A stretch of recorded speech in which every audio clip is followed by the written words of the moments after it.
Hi, so for today's assignment, I'm going to make a presentation about how I have a deep understanding of how to find the longest repeating substring question in linear time, besides just normally do the brute force, which may be a very time-consuming method.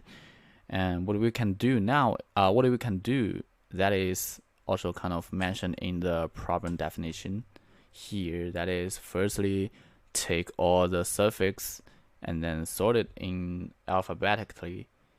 So we can just define a array called a suffix array, and we get this suffix array sortedly, and then find the longest common prefix in the suffix array. As you know, in the first step, we will form an array containing all the suffix sortedly. So we can just simply go over all the suffix and get the largest value of LCP, which is basically what we really want to get in this question. That is the longest repeating substring. Yeah. And now I'm going to show you how I construct the suffix array as soon as possible. That is using the DC3 algorithm. So the DC3 algorithm is a method to construct the suffix array. Basically, it contains two methods to process. One is to divide the suffixes into two parts. One is to have the suffixes that can be completely divided by 3, and the other is the one that cannot. So we have two parts, which is T1, let's say T1 and T2, and then we just sort the first part, which is T1, or maybe T2, I don't know, because it doesn't matter whether you sort it or not sort it. So yeah, and then you can just sort it either part by using radix sort recursively. So here we have a new terminology named radix sort. So what is radix sort? I will basically introduce to you with a example of this. As we have five suffix here, which is 1, 2, 3, 2, 3, 2, 1, 2, 3, 3, 2, 2, 2, and 1, 3, 3. So basically, normally as we think it as humanologically, we'll basically sort the array based on the index on the very right. But in this algorithm, we were trying to sort the array based on the very right index. That is the third index. So we will just sorting this array based on the value on this index.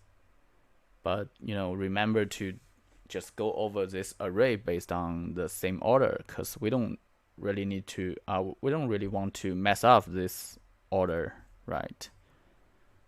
So yeah, so basically here we have, when we are going to go over to 1, 2, 3, the number here is 3, so it doesn't count because we want to have the lowest value on the first one. That is 2, 3, 1.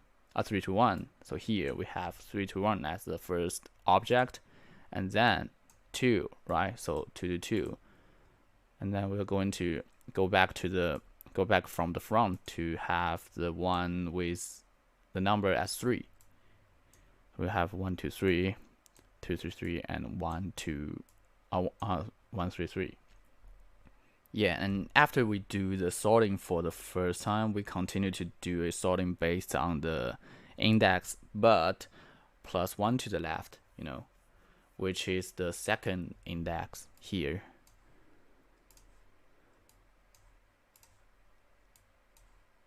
So we do the sorting again. At this case, we actually don't have a number with 1, so we only have a number with 2. So 2, 3, 1, 3, 2, 1, 2, 2, 2 remain the same, and then 1, 2, 3 remain the same. 3, 2, 3, 3, and 1, 3, 3. Yeah, basically it doesn't make any change. It's kind of coincident. And lastly, we just do the do this part again, but plus 1 to the left again, which is the first one, which is the first index. So we are sorting this based on the number on the first index, which is 1 in the left, 1. So we have 1, 2, 3 with 1 in the first index. So 1, 2, 3 in the front. 1, 2, 3 as a first object. 1, 3, 3 as the second one. 2, 2, 2, and then 3, 2, 1, and 2, 3, 3, and 3, 2, 1. Yeah. So this is called this is what called as a radix sorting.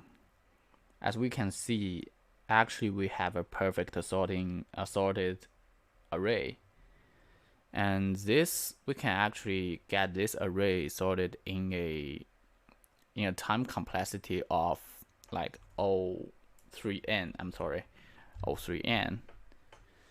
So the concept here is that when you're trying to do the sorting process, we will actually first check the index at the most left. But actually, as we know this object shares the same length, we can just do the backward algorithm, like we'll firstly check the index on at the most right firstly, and then keep doing the sorting again and again, and do the same thing until and do the same thing until the indexes are being checked. Yeah. And once we have this suffix array constructed, we can run another linear algorithm known as Ka-Psi algorithm to get the LCP array. So the Ka-Psi algorithm here basically is a kind of method to get the longest common prefix. The LCP here indicates the length of the longest common prefix of the suffix that is basically one next to another. As we take AAB, AABC as a suffix example, we have the array of a suffix here. So SA here basically representing the suffix array order. That is AAB, AABC as the first one, and here we have SA order as 1, which is AABC. So AABC is basically like in the order, like in the order of suffix area, suffix array we have got from the first step. AB ABC is just larger than AB AABC, right? And likely for the third one, that is AB AABC, and then ABC, BAABC, and then BC. So this is perfectly sorted. So as we are going to do the LCP checking algorithm, what we are going to do now is firstly we are going to check the first suffix, which is AAB ABC, right? This one, and we can see the assay order is 0, and the one that is next to him is AABC, which is assay order of 1. So we're going to check these two suffix to see how many indexes are in common. So we're going to check like we can just get it like AAB. Sorry, AAB. They are in the common, right? Because on the fourth index, they are showing the kind of different differences. So the LCP here is 3. And then back to the suffix 1, that is AABC. So this one and this one. So we can see AB are in common. So and ABC and BC. So B is in common. C, we actually get we actually can get the length of LCP. Like, so as we are going to find the longest repeating substring, the method here is very good because we just need to we just need to go over all the suffix in the suffix array and get the largest value of LCP, and that is the suffix we need. Like, that is basically what we need for the value of longest repeating substring. And this process is called Kasai algorithm. Yeah, and pretty much that's it.